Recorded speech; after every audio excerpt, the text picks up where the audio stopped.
Hi, welcome to SteemNomadic episode 2. Today I am speaking with Jay Jay Jeffery from SteemIt, and she has just returned home from a year-long trip in a van around North America. So JJ, nice to have you on the show. Thanks for having me. Nice to meet you. You too. So you just got back from a long journey in your Westfalia van, is that correct? Yeah, my Westfalia van is an 88. Her name's Althea. Althea? Yeah. Beautiful name for a van. I love that. So tell us a little bit about what made you decide, you and your husband and your dog, decide to go out on the road for a year. We had a pretty good life here in Boulder, Colorado. I'm back now. We had jobs. We just kind of got bored and thought, well, it's about time to do something now. Otherwise, if we don't get out there and do something, then we'll just be kind of stuck living the same day over and over. So we packed up, quit our jobs, and left. That's it. And what were you doing for jobs before you left? My husband's an engineer, and I work for a nonprofit that does architectural salvage, so resource management. So yeah, we both got our jobs back now. The same place. Awesome. Oh, yeah. Good. That's fortuitous. Yeah. But we wanted to. We were really searching for land. We wanted to go start a farmstead somewhere. We have a little tiny suburban neighborhood house here, and we wanted to buy property. So we went out looking, and we didn't find it. Yeah. So you went out looking all over the country and didn't find it? Mostly in the West, because we have family out West, so we decided it would be better to try looking in the West rather than the East Coast. So we did California, Oregon, Washington, Idaho, and Alaska. Nice. So I have a couple of pictures that I pulled off of SteemIt of your van. By the way, everyone, you can find JJ on SteemIt. Her handle is Jay Jay Jeffery. That's JayJayJeffery. And I'm going to share my screen here because I have some pictures of your van. Oh. All right. Can you see it? Yeah, I can. There's the van. Okay. So tell us about your van. When how did you buy it? I think I read on one of your blog posts that this is your second. It is my second. So my first car that I ever bought was a van. It didn't have the pop top that you see there. But I decked it out. I lived out of it for a couple years in Southern California where I grew up. And then it just got to be falling apart because I didn't take good care of it because I was, like 18, 19. So I sold it, bought a pickup truck for a year, and then decided that was shit. Yeah. And bought another van. So I've had this for almost 5 years now, I think. Yeah. And my husband's done he's helped me a lot with the renovations. Like he put the solar panel on top, and we've come to find a happy place with the engine because it's a lot of work. Yeah. Cool. And then I have a picture of the inside, which is really interesting to me. I used to live also, I have done my time in small spaces. I used to live in an Airstream trailer, and then I upgraded to an RV, but I liked the Airstream better. It was like an old 68. Her name was Lucille. Oh, yeah. I love that. But yeah, it was a lot similar to you, I think, to what I've read about your experience, because we didn't have electricity and we didn't have running water. We were parked in a space that had a hand drawn well, a hand pump outside that we could get water from. But other than that, it was pretty rustic. Yeah. Wait, that's not the picture I wanted. Hold on. Okay. So this is the inside of the van. And can you see it? Yeah, that's it. Mm-hmm. Yeah, so you can see it's very small, right? Oh, yeah. It's about 80 square feet. 80? Yeah. People and a dog, that is a lot. Yes. Oh, yeah, with a dog, absolutely. So did this bed fold down? It did, but the dog gets that bed. And we sleep upstairs. So the pop top goes up and we have a bed upstairs. Okay, cool. And then you have your water, your Berkey filter over here. Yeah, that thing is a lifesaver. I mean, just the coolest filter. We could fill up from any stream, anywhere. I mean, we have pictures of some pretty gross looking water, and we never got sick, and we drank out of that for the whole year. Yeah. And then other than that, I mean, it's just you have it looks like you have one burner maybe for the stove. That's a plate right there. That whole countertop kind of lifts up, and there's a burner and a sink under the countertop. Okay, so you were able to cook a little bit. We were. I was bummed I didn't have an oven. Would love to have an oven, but I couldn't make cookies and things like that. But that's okay. Yeah. And so from what I understand, you guys were woofing it, right? For the whole year. Mm-hmm. So tell us about that. Woofing is really great because for a certain amount of time you have something to do while you're traveling, because you think you're gonna have all of this free time, that you have all these ideas of things you're gonna do, and then it's kind of hard to actually do them. Mm-hmm. Like I didn't start actually vlogging and stuff until the very end of the trip, because it's hard to get yourself into a pattern while you're traveling and in different places all the time. So working on different farms really helped, because you woke up at a certain time, you went out and worked, and then you had the rest of the day to do something. So it was motivating, and we got to learn a lot about different farmers, the way people do things.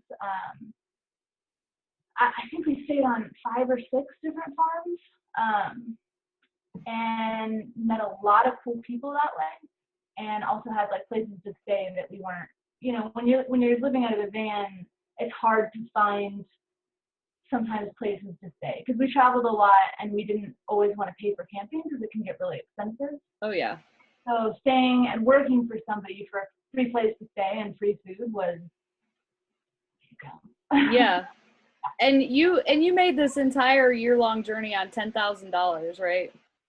That's what my husband calculated out. I'm not good with finances, so that's what he decided, that around what we spent. Mm-hmm. Yeah. I mean, that's amazing to me. It is. That's awesome. We didn't have to pay a lot for food, so that was helpful. What was that? No rent, and we didn't pay for much food because of living on farms. Right.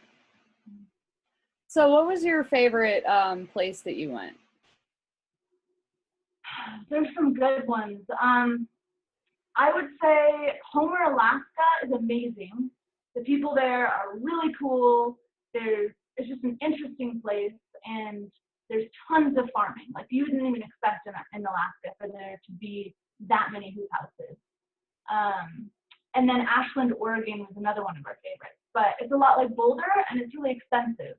Yeah. So that was hard. The winters in Homer are also just terrible, so staying there would have been not so great.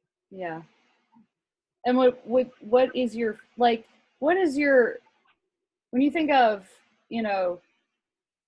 travel and the adventure aspect of it, or what attracts you to traveling?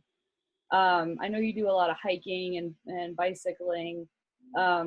Is it seeing, different gorgeous natural scenery, or what is it that makes you love it?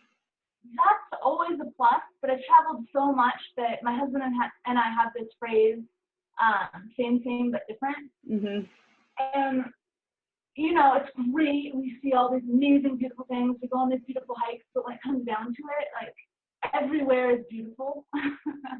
So that's not necessarily it. I think it's more of the idea of doing something different every day, versus like when we live at home, the same scenery is around us all the time, the same, you know, we go into work at the same time, it's always at the same place, we're doing the exact same thing, and it gets repetitive and boring. And so we're kind of thinking that it'd be cool. It's the idea of balance, like being able to do, you wish you could do this, but you also wish you could do this. And so kind of finding some place in the middle that you could do both. And so we kind of think that after we spend a year back here at home, maybe we choose a whole nother place to travel for a year and do it all again. Yeah. Because, you know, you can't have both at the same time, but you can have both. So. Right. Yeah. I agree with that. For me, the big appeal for traveling is people. So I've spent a lot of time thinking about this, and I'm doing this series on Steemit because I can't travel right now, and I love to travel, and it you know, it really is one of the it's my most, you know, my most blissful state is when I'm traveling. But I don't like to go and do one place and then leave. I have to stay there for a while, and the reason is because I have to get to know the people and make friends. And that is, after thinking about it a lot, it's not the cool. I mean, it's cool to be in different places that you've never seen before and experience different cultures and see beautiful scenery and whatnot. But the best part for me is just meeting new people and making friends all over the place, all over the world. So I'm doing that from home since I can't travel right now. I love that. That's brilliant. Yeah, I love it. Always meeting somebody new. Yeah. So so you just got back, right? And as I understand it, your homecoming was a little bit stressful. Yeah. Yeah.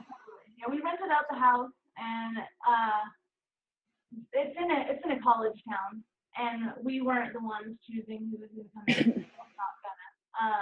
And so we knew we were going to come back to a bit of a mess. But I was hoping my garden would be watered, but it wasn't. Oh. So there's things that I'm a really big gardener and homesteader, and so the things that I came back to, well, it's going to be a really cool task to try to clean up. And I've done a lot of it already. Like I'm out there all day pulling weeds and seeing what plants are alive and that kind of thing. So yeah, and then the house needs to be cleaned up, but it all happens. Yeah. So is it worth it then?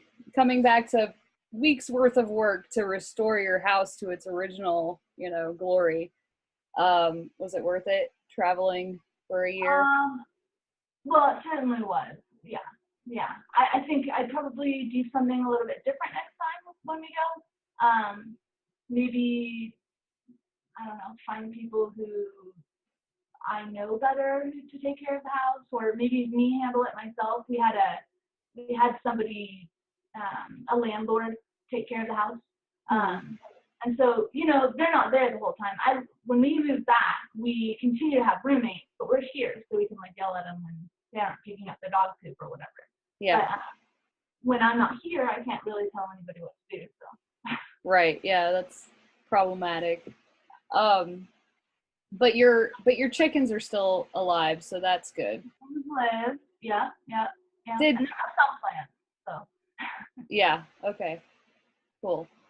So you might go out and do this again, and you said a different area. What the last year's journey was around mostly just the western part of the United States. Yeah.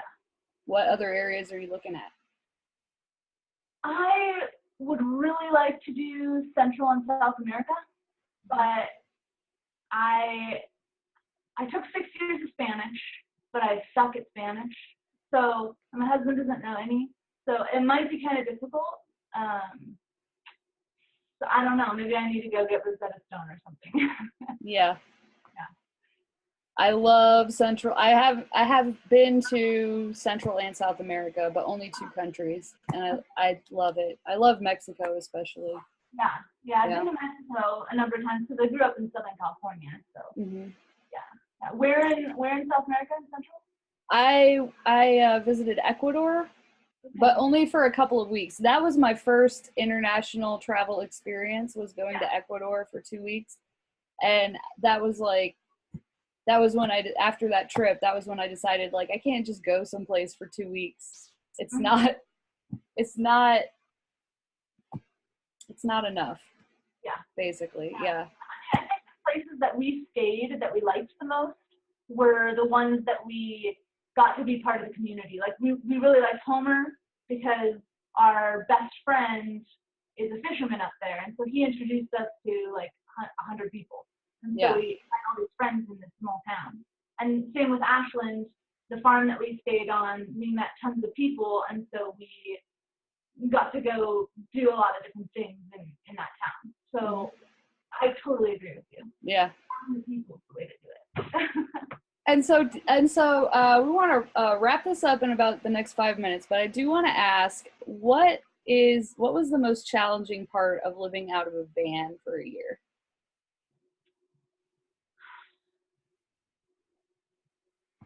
Dealing with each other.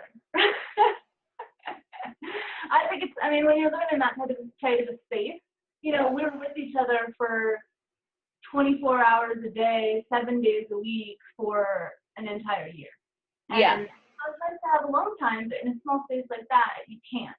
Right. So, it's one room or outside. And with how many mosquitoes there were, outside was kind of not an option. So, you get on each other's nerves when you live in that type of space. Yeah. So but your marriage is still together, right? You're not. Yeah. Okay, good. And I want to hear just a little bit about your Steemit experience so far. I know you started writing on Steemit right before you returned home, right? Mm-hmm, definitely. Yeah, so I've been using Medium, and when it comes down to it, I wasn't very consistent in posting because when you're traveling like that, you don't have good access to internet all the time. Mm-hmm. Because I didn't have a computer, I only had an iPad and tried typing on an iPad and stuff. Right, yeah.